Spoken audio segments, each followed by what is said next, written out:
Welcome back to another edition of Force Friday, where we talk about Star Wars theories, characters, concepts, comparisons, analyzations, collectibles, and more. And today we're going to be talking about Benioff and Weiss leaving the Star Wars / Lucasfilm conglomerate. But in order to do this, we need to start where my favorite place to start is, which is always at the beginning. On February 6, 2018, Disney announced Benioff and Weiss would be writing and producing a new series of Star Wars films. It was also noted that these films would not be tied in any way, shape, or form to the Skywalker saga. This is the beginning phase of the current Lucasfilm model, informing us that the Skywalker saga was coming to an end. They also made it perfectly clear this would have nothing to do with the Rian Johnson trilogy. The official press release contained the following quotes from Kathleen Kennedy. David and Dan are some of the best storytellers working today. Their command of complex characters, depth of story, and richness of mythology will break new ground and boldly push Star Wars in ways I find incredibly exciting. Now, Benioff and Weiss stated, in the summer of 1977, we traveled to a galaxy far, far away, and we've been dreaming of it ever since. We are honored by the opportunity, a little terrified by the responsibility, and so excited to get started as soon as the final season of Game of Thrones is complete. There was no news throughout the rest of 2018 and early into 2019, but rumors started circulating that whatever they covered was going to be tied into the Knights of the Old Republic era, which makes sense because the Game of Thrones stuff is sort of fantasy and yet of the past, right? Broadswords, that sort of thing.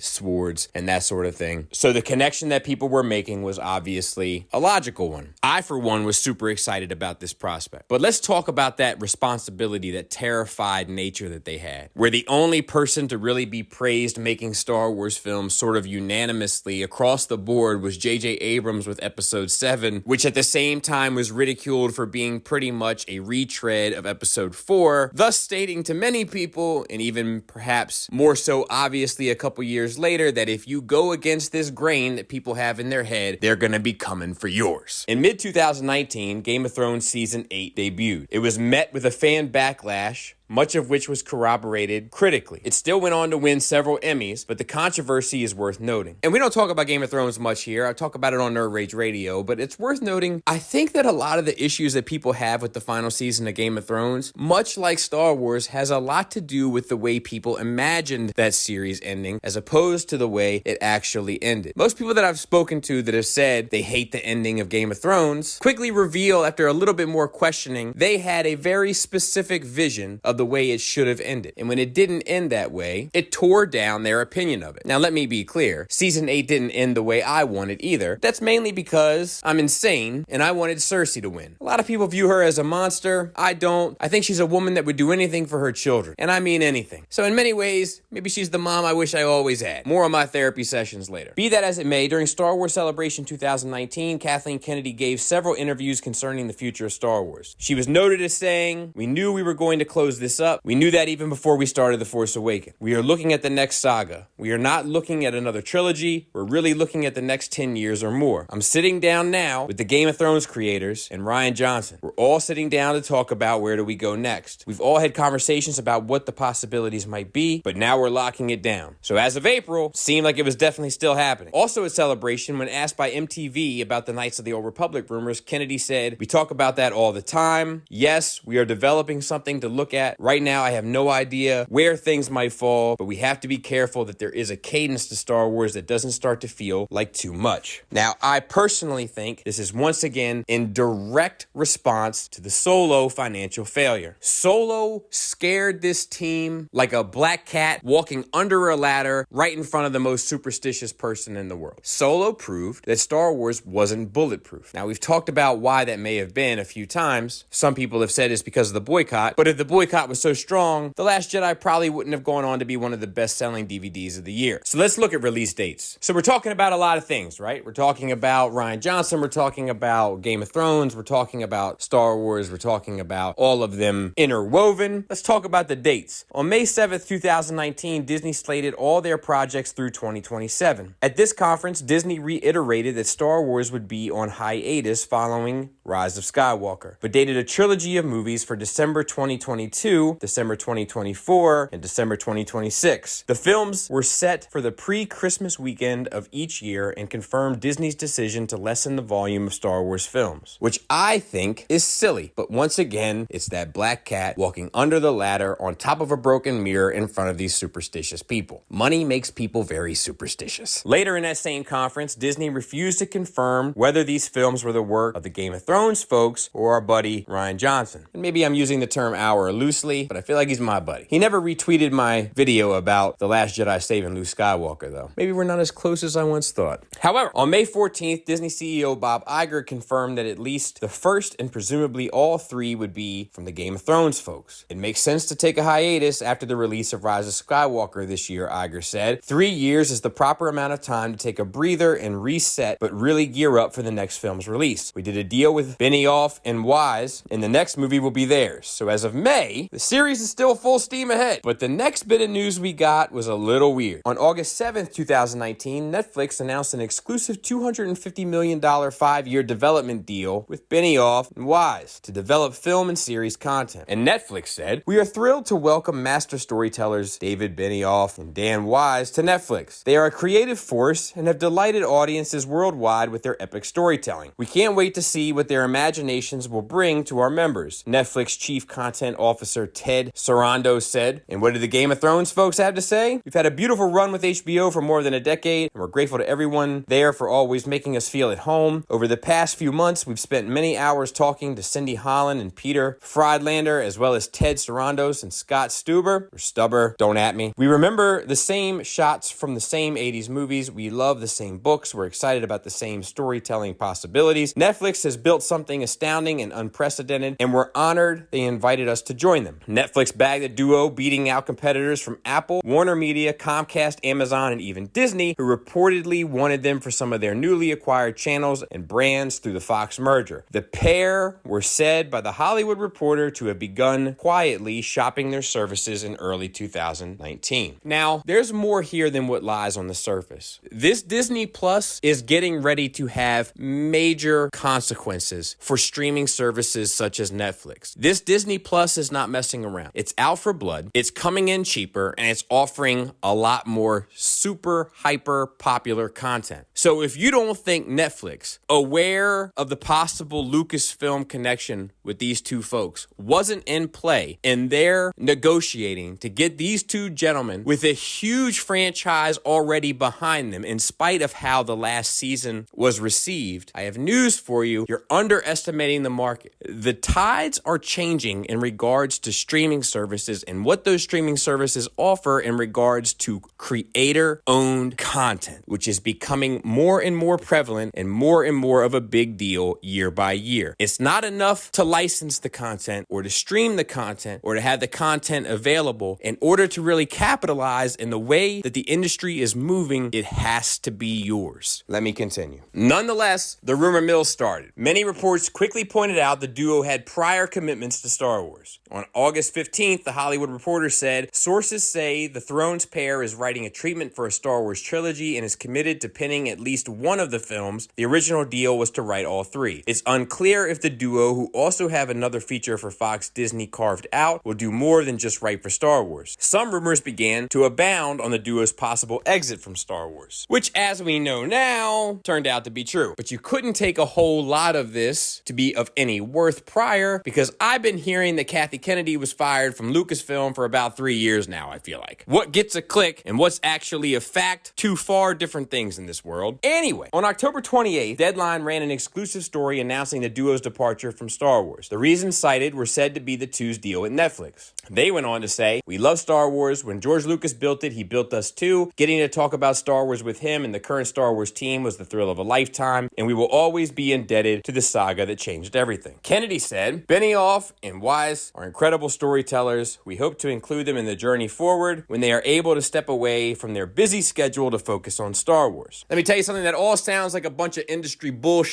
to me. The industry has a way of wording things whenever this type of stuff comes up. It's the industry's way. Nobody says what they mean. Nobody means what they say. This sounds like politics as usual. I doubt you'll ever see Lucasfilm and these two team up in the future. But But on October 30th, Variety ran an article looking inside the duo's departure. When Kennedy and her team pitched these filmmakers on joining the Star Wars family, sources say they were promised some measure of creative control. However, multiple insiders said new ideas were commonly shot down as Kennedy and her team were only looking for people to stick to the company line. If disagreements about the decisions of the film became too intense, it usually led to the person leaving the project rather than an attempt to find common ground.